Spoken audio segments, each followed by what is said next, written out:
Hi, everyone. Welcome to my channel, English Learning Audio Bar.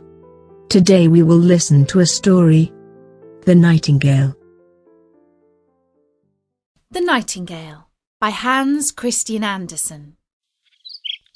The story I'm going to tell you happened a great many years ago in China, so it is well to hear it now before it is forgotten. The Emperor's palace was the most beautiful in the world. It was built entirely of porcelain and very costly, but so delicate and brittle that whoever touched it was obliged to be careful. In the garden could be seen the most singular flowers, with pretty silver bells tied to them, which tinkled so that everyone who passed could not help noticing the flowers. Indeed, everything in the Emperor's garden was remarkable, and it extended so far that the gardener himself did not know where it ended. Those who travelled beyond its limits knew that there was a noble feast with lofty trees sloping down to the deep blue sea, and the great ships sailed under the shadows of its branches. In one of these trees lived a nightingale, who sang so beautifully that even the poor fishermen, who had so many other things to do, would stop and listen. Sometimes when they went at night to spread their nets, they would hear her sing and say, "Oh, is it not beautiful?" But when they returned to their fishing, they forgot the bird until the next night. Then they would hear it again and exclaim, "Oh, how beautiful is the nightingale's song!" Travellers from every country in the world came to the city of the Emperor, which they admired very much, as well as the palace and the gardens. But when they heard of the nightingale, they all declared it to be the best of all. And the travellers on their return home related what they had seen, and learned men wrote books containing descriptions of the town, the palace, and the gardens. But they did not forget the nightingale, which was really the greatest wonder. And those who could write poetry composed beautiful verses about the nightingale who lived in a forest near the deep sea.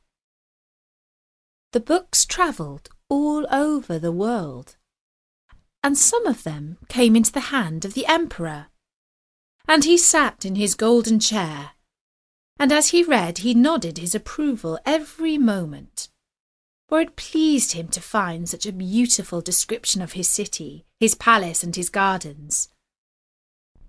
But when he came to the words, "The nightingale is the most beautiful of all," he exclaimed, "What is this? I know nothing of any nightingale. Is there such a bird in my empire, and even in my garden? I have never heard of it. Something, it appears, may be learnt from books." Then he called one of his lords-in-waiting, who was so high-bred that when any in an inferior rank to himself spoke to him or asked him a question, he would answer, "Pooh," which means nothing.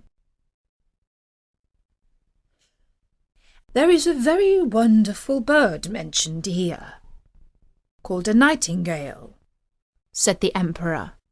"They say it is the best thing in my large kingdom. Why have I not been told of it?"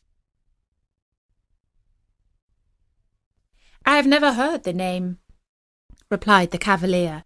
"She has not been presented at my court." "It is my pleasure that she shall appear this evening," said the Emperor. "The whole world knows what I possess better than I do myself." "I have never heard of her," said the cavalier. "Yet I will endeavour to find her."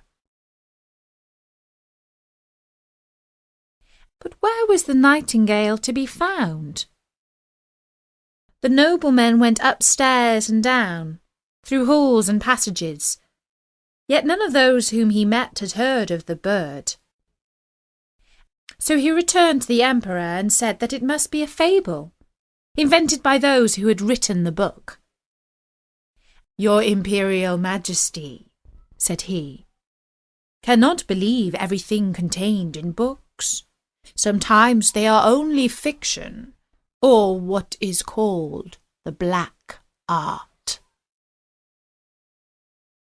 "But the book in which I have read this account," said the emperor, "was sent to me by the great and mighty Emperor of Japan, and therefore it cannot contain a falsehood.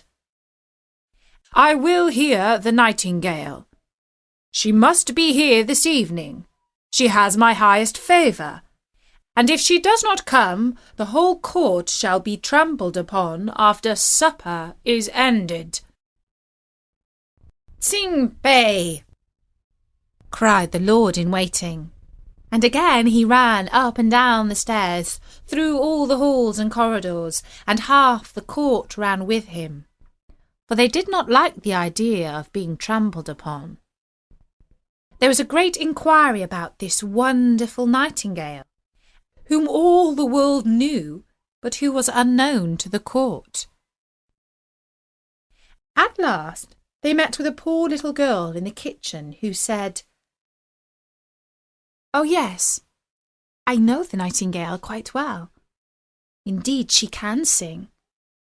Every evening I have permission to take home to my poor sick mother the scraps from the table. She lives down by the seashore, and as I come back I feel tired, and I sit down into the woods to rest, and listen to the nightingale's song.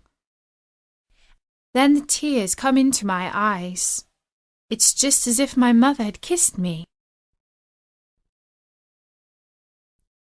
"Little maiden," said the lord-in-waiting, "I will obtain for you constant employment in the kitchen, and you shall have permission to see the emperor dine, if you will lead us to the nightingale, for she is invited for this evening to the palace." So she went into the wood where the nightingale sang, and half the court followed her. As they went along, a cow began lowing.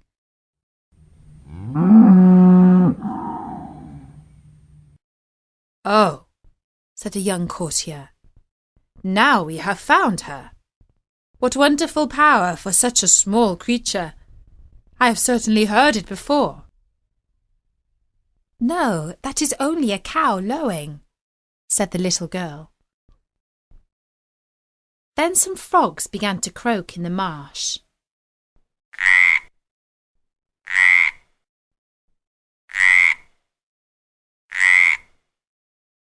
"Beautiful," said the young courtier again. "Now I hear it, tinkling like little church bells." "No, those are the frogs," said the little maiden. "But I think we shall soon hear her now." And presently the nightingale began to sing.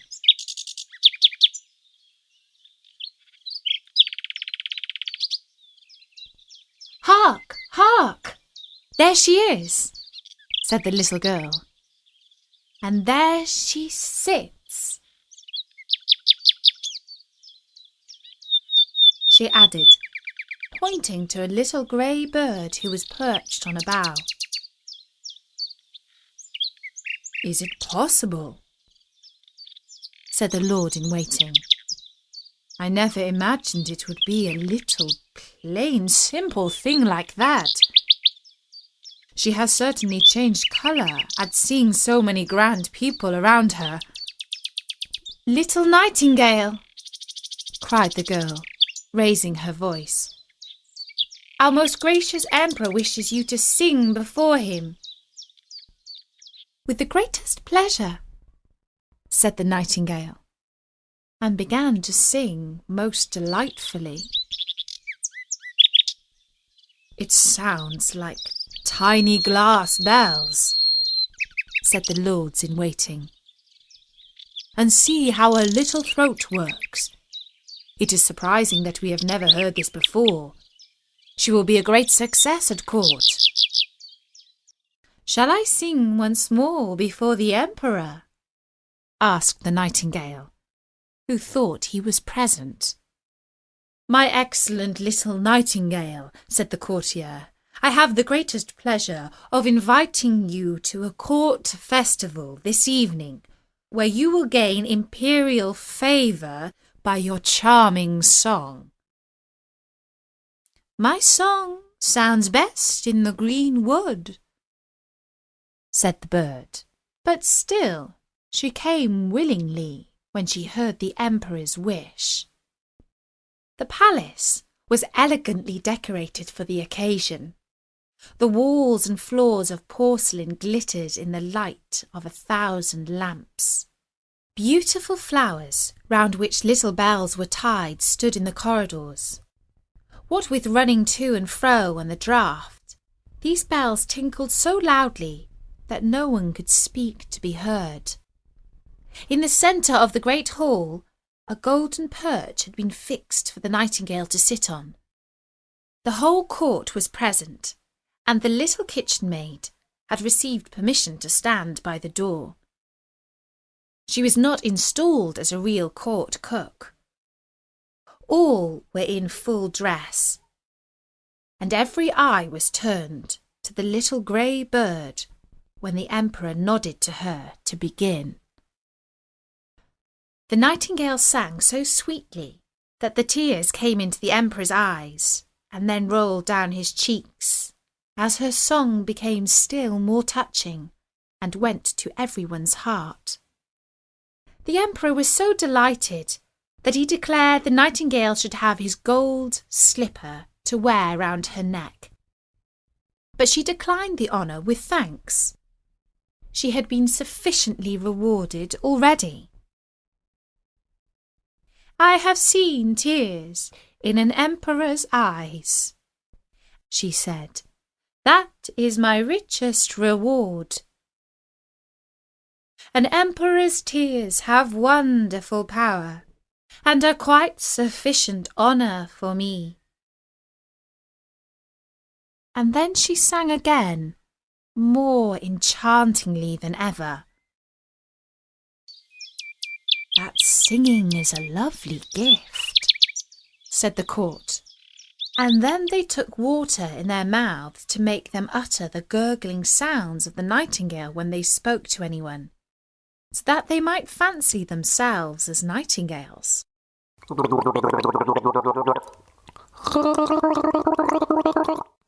And the footmen and the chambermaids also expressed their satisfaction, which is saying a great deal, for they are very difficult to please. In fact, the nightingale's visit was most successful.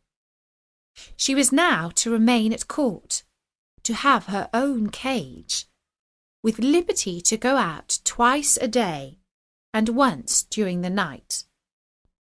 12 servants were appointed to attend her on these occasions, who each held her by a silken string fastened to her leg. There was certainly not much pleasure in this kind of flying. The whole city spoke of the wonderful bird, and when two people met, one said nighting and the other said gale, and they understood what was meant, for nothing else was talked of. 11 peddlers' children were named after her, but not one of them could sing a note. One day the emperor received a large packet, on which was written, "The Nightingale." "Here is no doubt a new book about our celebrated bird," said the emperor. But instead of a book, it was a work of art, contained in a casket. An artificial nightingale, made to look like a living one, and covered all over with diamonds, rubies and sapphires.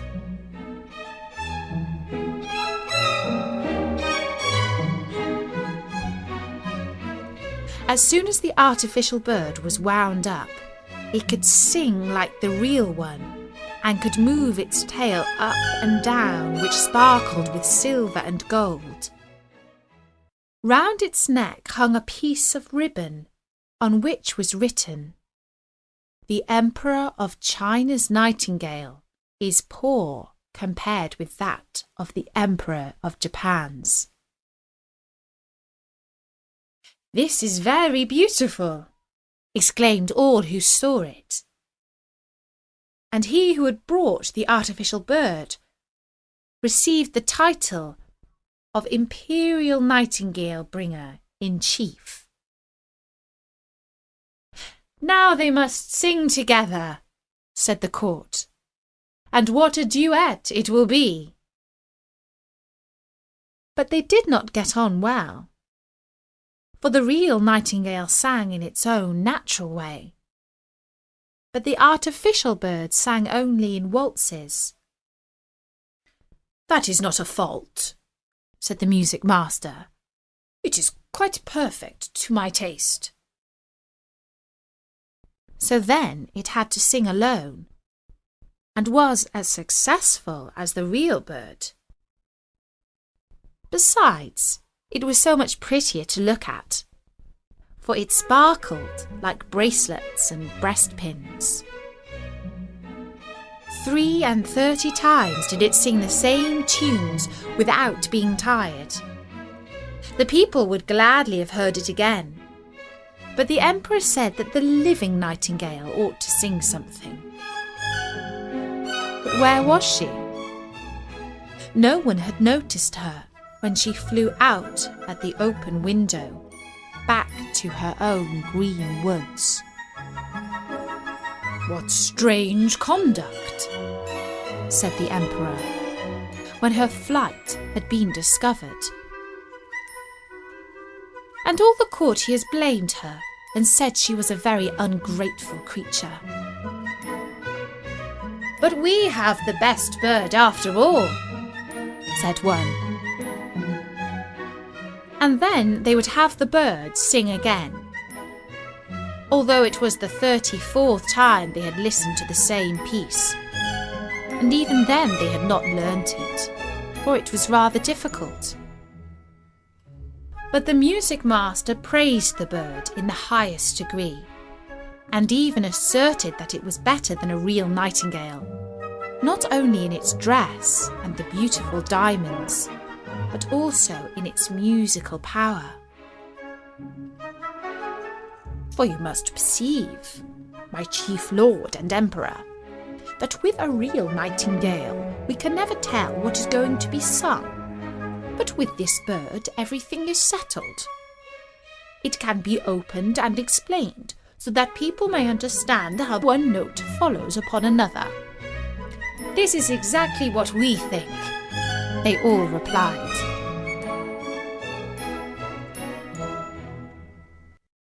And then the music master received permission to exhibit the bird to the people on the following Sunday, and the emperor commanded that they should be present to hear it sing.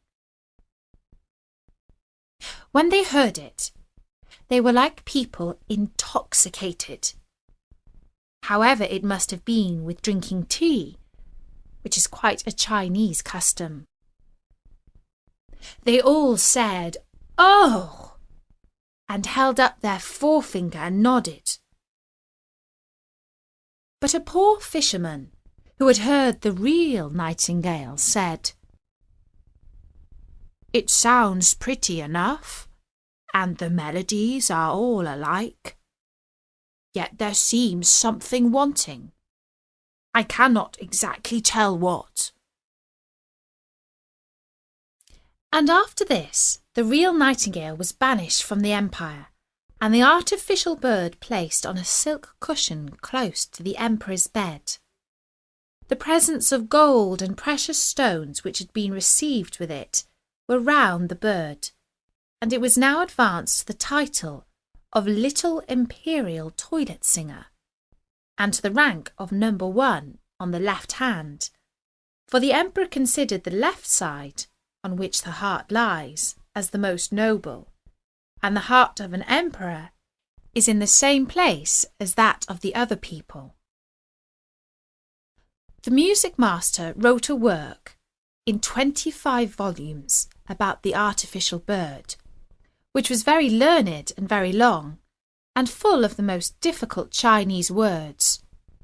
Yet all the people said they had read it and understood it, for fear of being thought stupid and having their bodies trampled upon. So a year passed, and the emperor, the court, and all the other Chinese knew every little turn in the artificial bird's song. And for that same reason it pleased them better. They could sing with the bird, which they often did. The street boys sang zee, zee, zee, cluck, cluck, cluck. And the emperor himself could sing it also. It was really most amusing. One evening, when the artificial bird was singing its best, and the emperor lay in bed listening to it, something inside the bird sounded.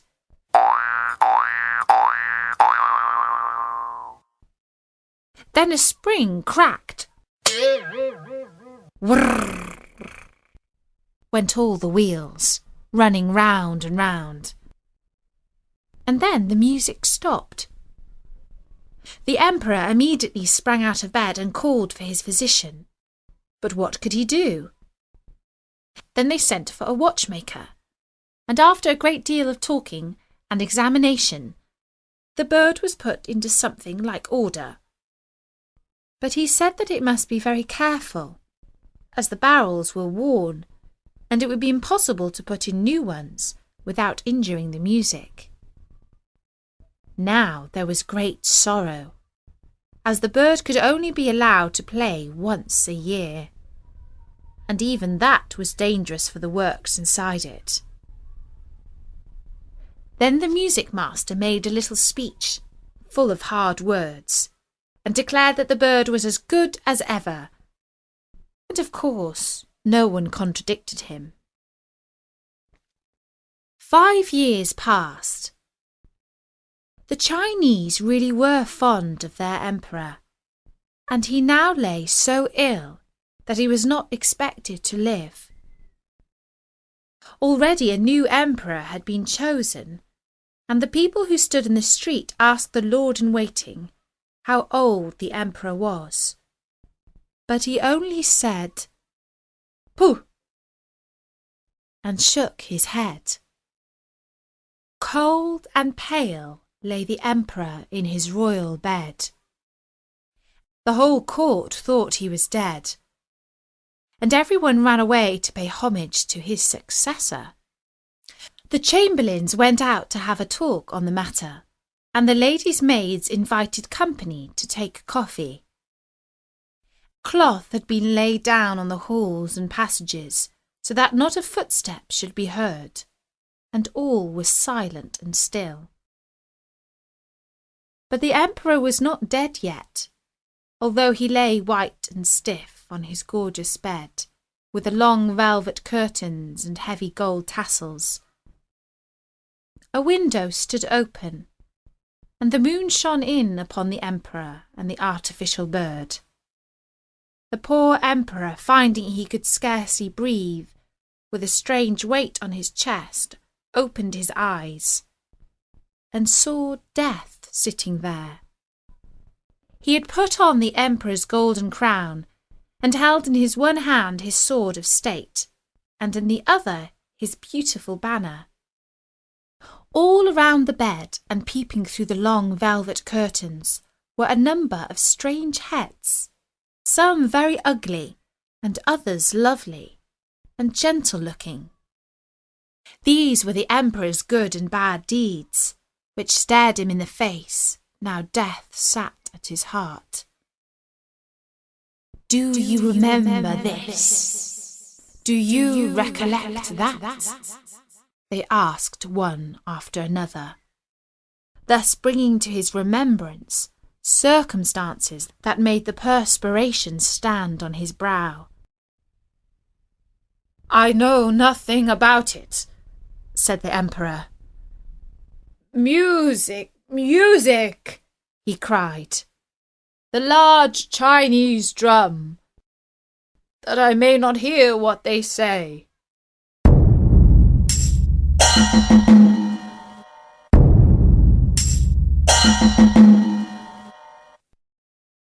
But they still went on. "Music! Music!" shouted the emperor.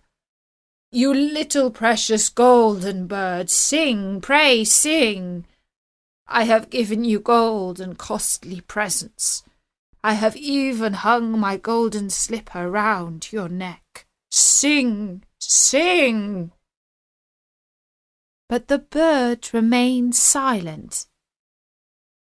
There was no one to wind it up, and therefore it could not sing a note.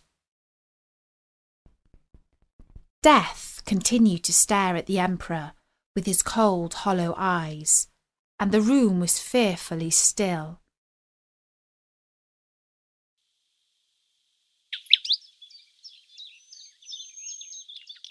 Suddenly there came, through the open window, the sound of sweet music.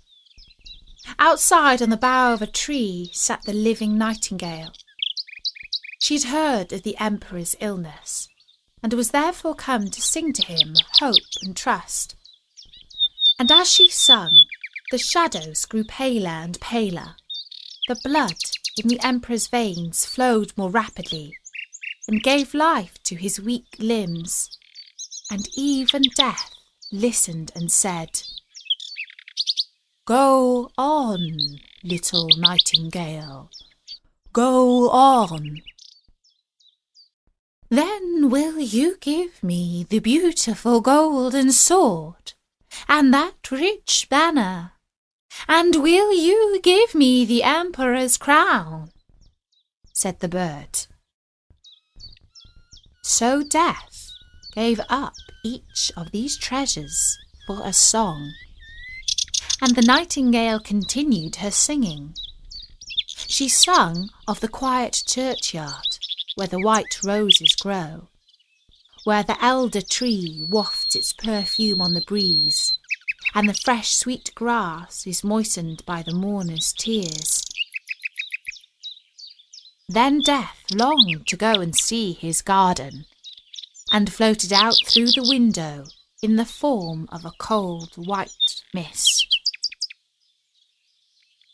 "Thanks, you heavenly little bird. I know you well. I banished you from my kingdom once, and yet you have charmed away the evil faces from my bed, and banished death from my heart with your sweet song.